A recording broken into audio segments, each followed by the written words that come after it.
साल था 1290 ईसा पूर्व। यह वह समय था जब मिस्र की सभ्यता अपने चरम पर थी और फिरौन का शासन अटूट और अडिग था। नील नदी पर सूरज की तपिश पड़ रही थी। उसकी गर्मी मिस्र की सुनहरी रेत से टकराकर वापस आ रही थी। नील नदी, जो जीवन का स्रोत थी, अब एक जलती हुई धारा की तरह प्रतीत हो रही थी। भुला दिए गए देवताओं और शक्तिशाली फिरौनों के स्मारक पूरे देश में फैले हुए थे। ये स्मारक, जो कभी महानता के प्रतीक थे, अब समय की धूल में खो गए थे। उन सबसे ऊंचे पिरामिड थे, विशाल मकबरे जो आसमान को छूते थे।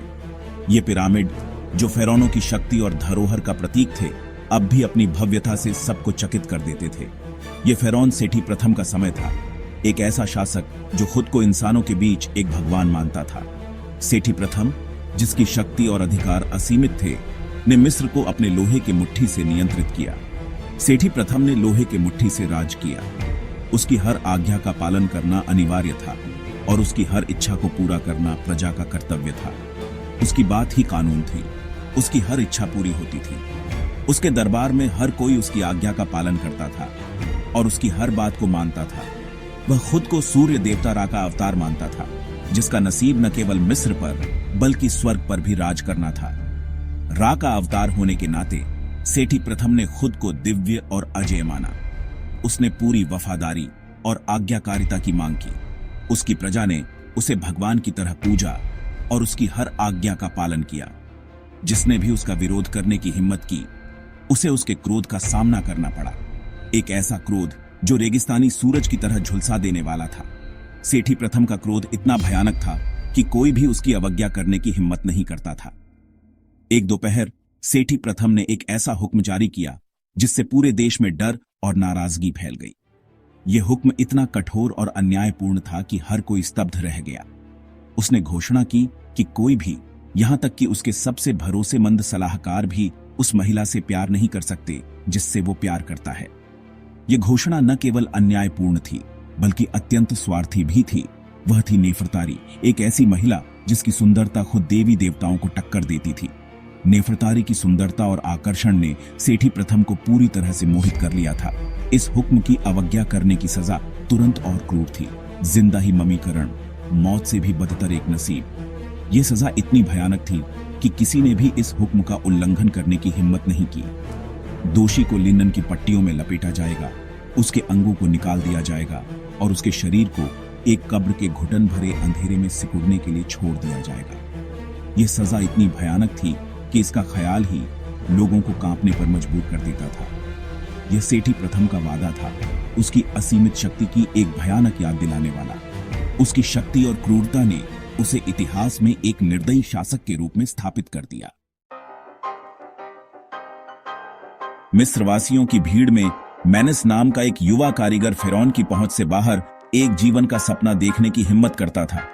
वह एक साधारण जीवन जीता था, लेकिन उसके सपने असाधारण थे। वह अपने हाथों से चमत्कार कर सकता था, पत्थर को जीवन में बदल सकता था। वह एक प्रतिभाशाली मूर्तिकार था, उसके हाथ पत्थर से जान फूंक सकते थे। उसकी कला ने उसे एक विशेष स्थान दिलाया, लेकिन उसका दिल हमेशा कुछ और चाहता था। वह अपने काम में खो जाता था, हर मूर्ति में अपनी आत्मा का एक टुकड़ा डालता था। एक दिन उसका रास्ता नेफरतारी से मिला। नेफरतारी, जो फिरौन की दरबार की एक उच्च कुलीन महिला थी, उसकी सुंदरता और गरिमा ने मेनेस को मंत्रमुग्ध कर दिया। उनकी मुलाकात एक संयोग था, लेकिन उनके दिलों में एक गहरा संबंध था। उनका जुड़ाव तुरंत हो गया। उनका प्यार सेठी प्रथम के अत्याचार के साए में एक मना ज्वाला थी। वे जानते थे कि उनका प्यार खतरनाक था, लेकिन वे एक दूसरे के बिना नहीं रह सकते थे। उनका प्यार एक विद्रोह था, एक ऐसी दुनिया में जहां प्यार पर पहरा था। नेफरतारी ने मेनेस में एक दयालुता और विनम्रता देखी जो फिरौन में नहीं थी। वह उसकी सरलता और सच्चाई से प्रभावित थी। मेनेस ने नेफरतारी में एक ऐसी महिला देखी जो अपने समाज की सीमाओं से परे सोच सकती थी। उसने उसमें एक ऐसी आत्मा देखी जो रेगिस्तानी हवा की तरह आजाद थी, एक सोने के पिंजरे में कैद। नेफरतारी ने मेनेस में एक साथी पाया, एक ऐसा व्यक्ति जो उसकी आत्मा की गहराई को समझ सकता था। वे चुपके से मिले, खोजे जाने के लगातार डर के बीच खुशी के पल चुराते रहे। हर मुलाकात एक जोखिम थी, लेकिन वे हर पल को संजोते थे। उनका प्यार एक गुप्त बगीचा था, जहां वे दुनिया की नजरों से दूर रह सकते थे। उनका प्यार एक खतरनाक रहस्य था जो उनकी जान ले सकता था, लेकिन वे जानते थे कि उनका प्यार सच्चा था और वे इसके लिए किसी भी खतरे का सामना करने को तैयार थे। उनका प्यार एक आग थी जो हर बाधा को जलाने के लिए तैयार थी। एक तारों भरी रात में उन्होंने एक दूसरे के लिए अपने प्यार की कसम खाई। वे जानते थे कि उनका प्यार हमेशा के लिए नहीं हो सकता, लेकिन उस रात वे अनंत काल के लिए एक हो गए। उनके दिलों में एक दूसरे के लिए एक अटूट बंधन था। वे जोखिमों को जानते थे, अवज्ञा की कीमत जानते थे, फिर भी एक दूसरे के लिए उनके प्यार ने सेठी प्रथम के क्रोध के डर को भी कम कर दिया। उनका प्यार एक शक्ति थी जो हर डर को मात दे सकती थी। वे जानते थे कि उनका प्यार एक चुनौती थी, लेकिन वे इसके लिए तैयार थे। वे एक दूसरे से चिपके रहे। उनका मना प्यार एक अंधेरी दुनिया में आशा की किरण था। उनका प्यार एक प्रकाश था जो हर अंधकार को दूर कर सकता था। वे जानते थे कि उनका प्यार एक संघर्ष था, लेकिन वे इसके लिए लड़ने को तैयार थे। लेकिन उनका राज हमेशा के लिए छिपा नहीं रह सका। एक दिन उनका प्यार उजागर हो गया और उन्हें अपने प्यार की कीमत चुकानी पड़ी, लेकिन वे जानते थे कि उनका प्यार सच्चा था और वे इसके लिए किसी भी बलिदान को तैयार थे। मेनेस और नेफरतारी की गुप्त मुलाकातों की खबर फेरौन तक पहुंच गई।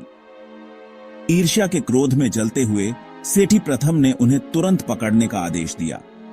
उसके पहरेदारों ने जोड़े को पकड़ लिया, उन्हें फेरौन के सिंहासन के सामने घसीट कर ले आए। मौत के सामने भी एडिग मेनेस ने नेफरतारी के लिए अपने प्यार का इजहार किया। उसकी आवाज खामोश हॉल में गूंज उठी। गुस्से से उसका चेहरा बिगड़ गया। सेठी प्रथम ने मेनेस को मौत की सजा सुनाई, लेकिन यह कोई साधारण फांसी नहीं थी। अपनी क्रूरता में फेरौन ने फैसला सुनाया कि मेनेस को जिंदा ही मम्मी बना दिया जाए। उसकी अनंत पीड़ा एक भगवान राजा की अवज्ञा करने की कीमत का प्रमाण बने। नेफरतारी, उसका दिल टूट गया।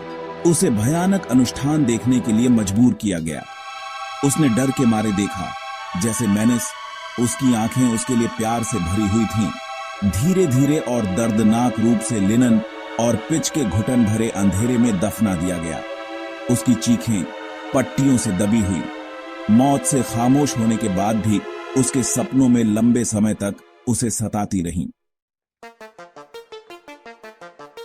कहानी प्रचलित है कि फेरौन के खजाने में अपार शक्ति वाली एक किताब थी। यह किताब केवल एक साधारण पुस्तक नहीं थी, बल्कि एक रहस्यमयी वस्तु थी जो अनगिनत रहस्यों और शक्तियों को अपने भीतर समेटे हुए थी। उसके पन्ने प्राचीन चित्रलिपि से अंकित जीवन और मृत्यु, जादू और श्राप के रहस्यों को छुपाते थे। हर पन्ना एक नई कहानी कहता था, एक नई दुनिया का द्वार खोलता था। ऐसा कहा जाता था कि यह किताब पहले फेरौन को एक उपहार थी, ज्ञान के देवता थोथ का एक उपहार। थोथ, जो ज्ञान और जादू के देवता थे, ने इस किताब को फेरौन को सौंपा था ताकि वह अपने राज्य को समृद्धि और शक्ति की ऊंचाइयों तक ले जा सके। किताब ऑब्सीडियन में जड़ी हुई थी।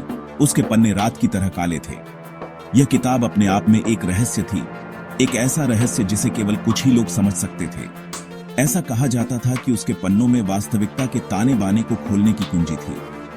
यह किताब केवल एक साधारण पुस्तक नहीं थी, बल्कि एक जादुई वस्तु थी जो अनगिनत रहस्यों और शक्तियों को अपने भीतर समेटे हुए थी। लेकिन किताब को श्रापित भी कहा जाता था। यह श्राप इतना शक्तिशाली था कि जिसने भी इस किताब को छूने की कोशिश की, वह इसके प्रभाव से बच नहीं सका। जो लोग इसकी शक्ति चाहते थे, वे अक्सर खुद इससे ग्रस्त हो जाते थे। उनका दिमाग विकृत हो जाता था और उनकी आत्माएं जब्त हो जाती थीं। यह किताब एक ऐसा जाल थी जिसमें फंसने वाला कभी भी बाहर नहीं निकल पाता था। उनका दिमाग विकृत हो जाता था और उनकी आत्माएं जब्त हो जाती थीं। यह किताब एक ऐसा जाल थी जिसमें फंसने वाला कभी भी बाहर नहीं निकल पाता था। यह किताब एक ऐसा रहस्य थी जिसे समझना हर किसी के बस की बात नहीं थी। किताब की शक्ति से डरते हुए सेठी प्रथम ने इसे अपने मकबरे में गहराई में छिपा दिया था ताकि कोई भी इसे ढूंढ न सके। उसने इसे इतनी गहराई में छिपाया कि इसे ढूंढना लगभग असंभव था, जिसकी रक्षा घातक जाल और प्राचीन श्रापों की एक श्रृंखला द्वारा की जाती थी। ये जाल इतने खतरनाक थे कि जिसने भी इन्हें पार करने की कोशिश की, वह कभी भी जीवित नहीं बच सका। उसका मानना था कि किताब इतनी खतरनाक थी कि इसे नश्वर लोगों के हाथों में नहीं छोड़ा जा सकता था, कि इसका जादू केवल खुद जैसे भगवान ही चला सकते हैं। यह किताब एक ऐसी वस्तु थी जिसे केवल देवता ही समझ सकते थे। कि इसका जादू केवल खुद जैसे भगवान ही चला सकते हैं। यह किताब एक ऐसी वस्तु थी जिसे केवल देवता ही समझ सकते थे। यह किताब एक ऐसा रहस्य थी जिसे समझना हर किसी के बस की बात नहीं थी। किताब के रहस्यों को खोलने के लिए केवल एक चाबी थी, एक स्कारब बीटल के दिल से बनाई गई एक अंगूठी जो पूर्णिमा के प्रकाश से धन्य है। यह अंगूठी एक ऐसी वस्तु थी जिसे ढूंढना लगभग असंभव था, जो पूर्णिमा के प्रकाश से धन्य है। यह अंगूठी एक ऐसी वस्तु थी जिसे ढूंढना लगभग असंभव था। यह अंगूठी एक ऐसा रहस्य थी जिसे समझना हर किसी के बस की बात नहीं थी। नील नदी की लय के साथ स्पंदित होने वाली अंगूठी जो फ़िरौन के महल में कहीं छिपी हुई है। यह अंगूठी एक ऐसी वस्तु थी जिसे ढूंढना लगभग असंभव था। अफवाह थी कि फ़िरौन के महल में कहीं छिपी हुई है किताब की भयानक शक्ति की एक मूक संरक्षक। यह अंगूठी एक ऐसी वस्तु थी जिसे ढूंढना लगभग असंभव था, किताब की भयानक शक्ति की एक मूक संरक्षक। यह अंगूठी एक ऐसी वस्तु थी जिसे ढूंढना लगभग असंभव था। यह अंगूठी एक ऐसा रहस्य थी जिसे समझना हर किसी के बस की बात नहीं थी।